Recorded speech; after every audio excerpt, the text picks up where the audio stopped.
Hello guys, now in continuity with the previous video related with the case study questions of the unit number 8 atom and nuclei. तो हमारे पास जो next है अब passage जो है वो related to the Rutherford experiment है। तो इजी है, तो आपको समझ भी आ जाएगा। तो देखिए पैसेज में है क्या, a radio active source emitting alpha particle were enclosed within a protective lead shield. The radiations was focused into a narrow beam after passing through a slit in a lead screen. A thin section of gold foil was placed in front of the slit and a screen coated with a zinc sulfide to render it fluorescent served as a counter to detect alpha particle.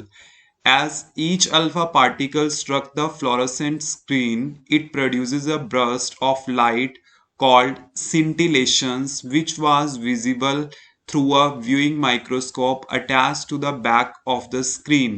The screen itself was movable, allowing to determine whether the or not any alpha particle were being deflected by the gold foil.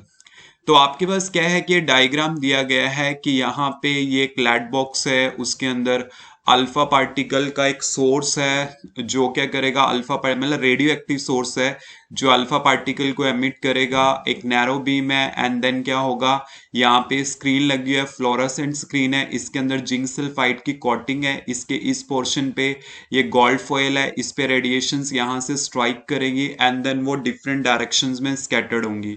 और यहाँ पे एक microscope लगा होता है जो क्या करता है, उसको डिटेक्ट करता है कि कहाँ कहाँ पे कितने पार्टिकल डिफ्लेक्ट हुए हैं। मतलब यहाँ पे आपने नंबर ऑफ अल्फा पार्टिकल जो स्कैटर्ड अल्फा पार्टिकल हैं as a function of angle measure करने होते हैं कि कितने कितने एंगल पे आपके पास वो पार्टिकल डिफ्लेक्ट हुए हैं।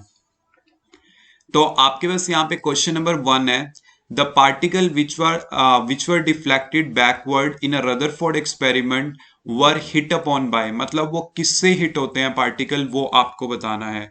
मतलब क्या होता है कि डिफ्लेक्टेड बैकवर्ड किससे होते हैं, वो मेनली न्यूक्लियस के थ्रू ही होते हैं, जिसकी वजह से क्या होता है वो बैकवर्ड चले जाते हैं। Clear.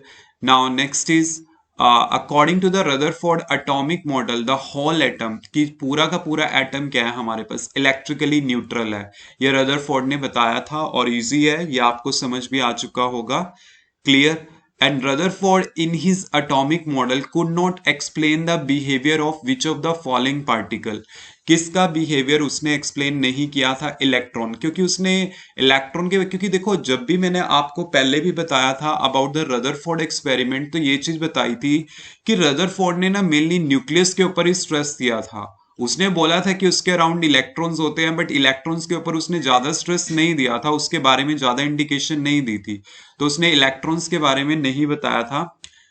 Now next is electron revolve around the nucleus in orbit which have, मतलब ऑर्बिट्स में रिवॉल्व करते हैं जिसके पास क्या है, फिक्स्ड एनर्जी होती है। तो ये आपको पता ही है कि फिक्स्ड एनर्जी, हर एक ऑर्बिट की एनर्जी क्या होती है, फिक्स्ड होती है। जैसे फर्स्ट लेवल की आपको पता है -13.6 इलेक्ट्रॉन वोल्ट होती है, उससे नेक्स्ट की -3.4 इलेक्ट्रॉन वोल्ट होती है in case of the hydrogen atom, फिर उससे नेक्स्ट की भी हम इस टाइप से काउंट कर सकते हैं।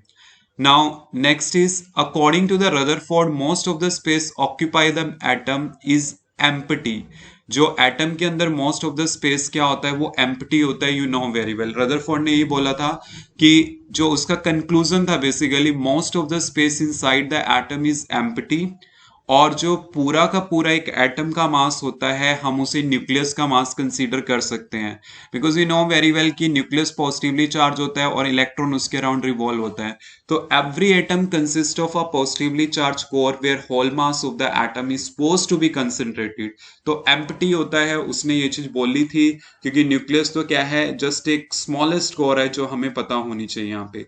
तो इस टाइप से क्या करना है, हमने इसके क्वेश्चन अटेम्प्ट करने हैं, कोई इतने टफ नहीं थे, जस्ट वी शुड नो कि किस टाइप से आपने इसको अटेम्प्ट करना है। पैसेज इजी था बट कुछ लिटिल बिट डिफिकल्ट भी होते हैं, तो आपको पता होना चाहिए। बट एक ही चीज आपके पास साथ सेम रहेगी, क्या कि पैसेज अगर आप पढ़ते हो जिससे उससे आपको इंडिकेशन लगेगी, बट ये नहीं कि आपके क्वेश्चंस के आंसर उससे मिल जाएंगे। You have to think accordingly कि क्या क्या उसके आंसर हो सकते हैं। क्लियर। मतलब उसके लिए आपके कॉन्सेप्ट जो होने चाहिए वो अच्छे होने चाहिए। क्लियर।